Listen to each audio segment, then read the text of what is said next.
Hi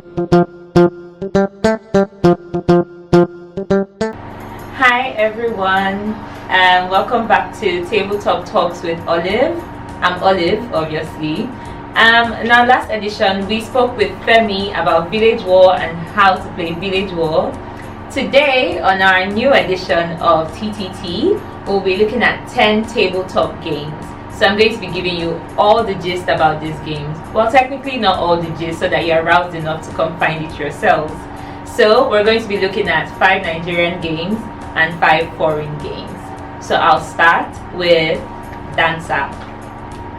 So Dansa is an acted out game, and it's typically for 2 to 20 players. Will take you about 30 to 60 minutes to finish one round, and it's for players above age 8.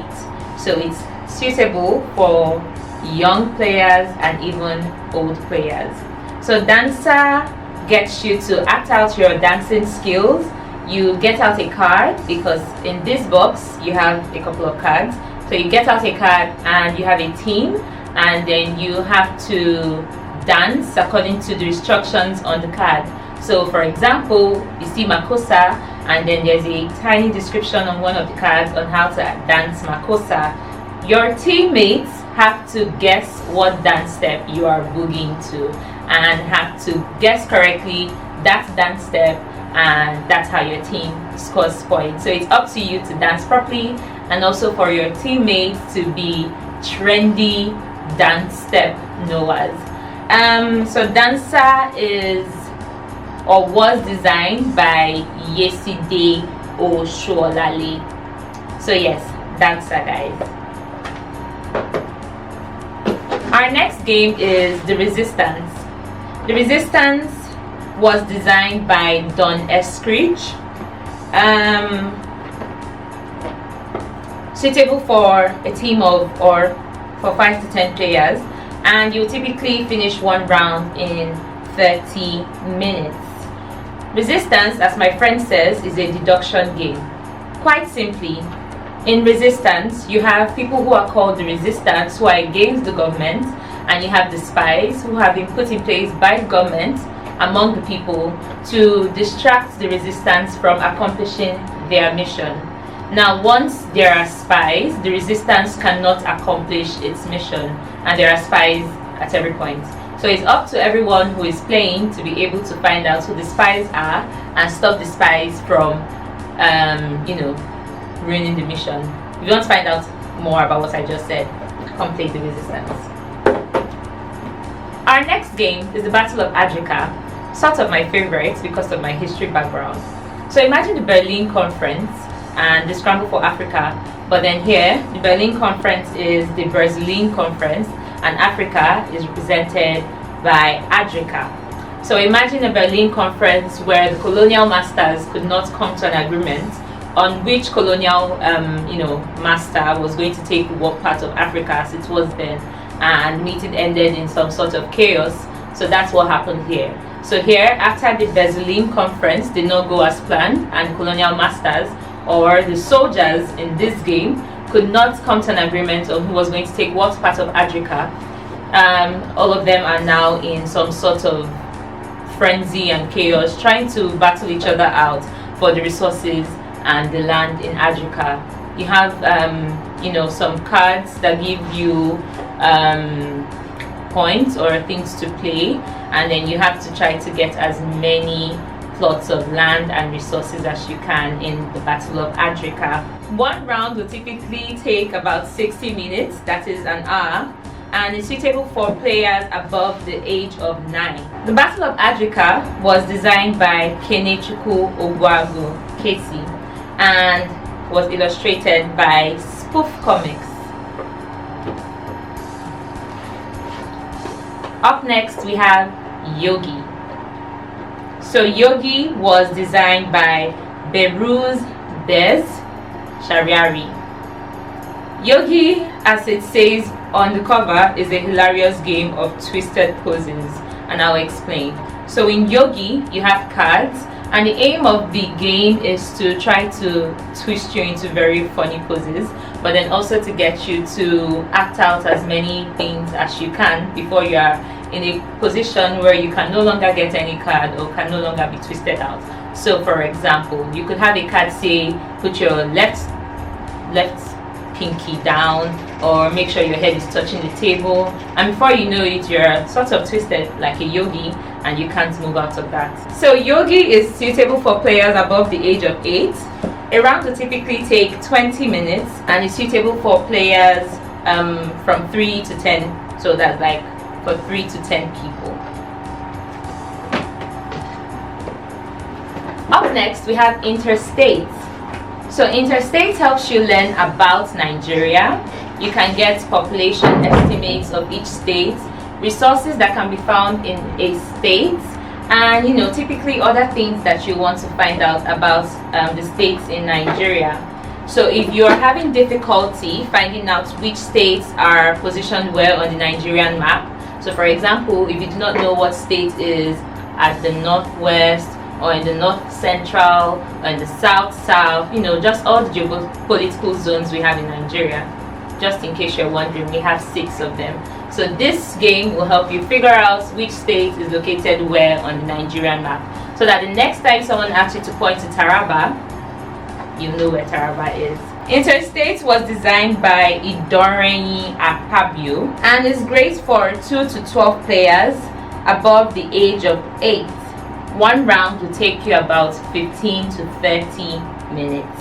And so think about getting to know all you need to know about Nigerian states in 30 minutes. So up next is Abalone. And Avalon is a strategy game. Now, like all strategy games, Avalon's length or duration will depend on the players playing the game. Typically, Avalon is great for 2 players. And as I mentioned earlier, it's a strategy game. Great for people who love to play chess, and also great for people who do not like playing chess. So for Abalone, the designers of this game are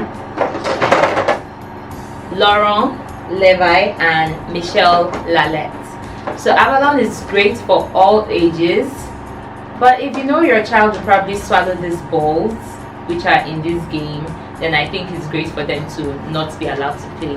But Avalon is great for all ages.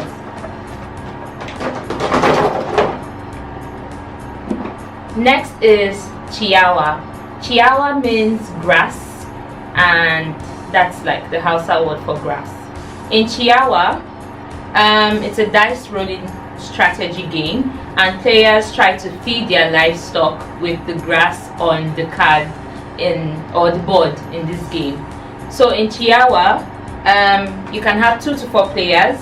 A round will last 30 minutes and is great for players above the age of 6. Chiyawa was designed by Kenechukwu Ogwagu Kesi and illustrated by Shegun Baba Lola.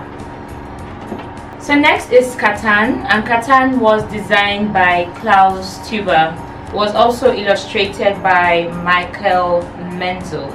Catan is suitable for players above the age of 5. For Catan, you can play this game in 1 hour, a round in 1 hour, and it's great for 3 to 4 players. The aim of Catan, as it says, is to trade, to build, and to settle. So in Catan, or the people who are the settlers on the Isle of Catan are trying to build settlements and just try to build up Catan and make it suitable for them to live. So that is the aim of this game.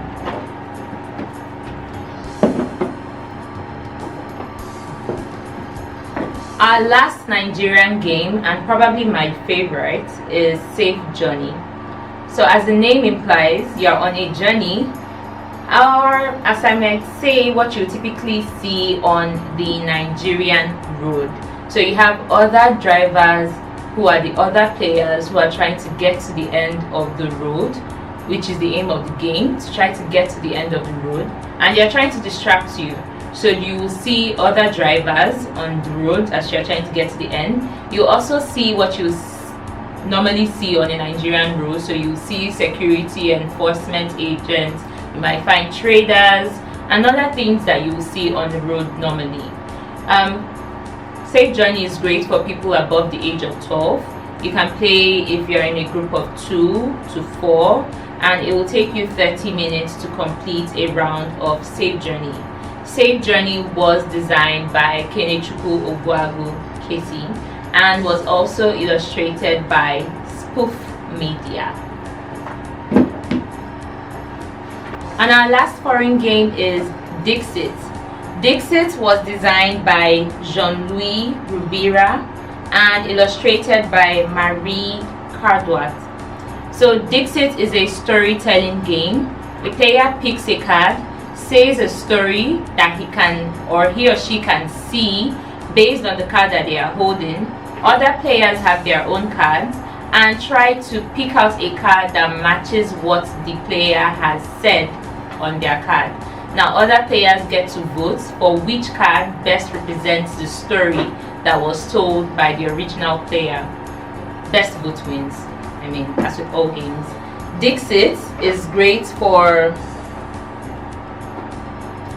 3 to 6 people, for players above the age of 8, and one round will typically take you 30 minutes. So that's it, guys. I hope that you will want to play any of these games. Safe Journey is a personal favorite, but don't take my word for it. You should try to play any and all of these games. If you have any questions, you can also let us know, and we'll try to answer in our next Tabletop Talks edition. So thank you for joining us today, and have a lovely time.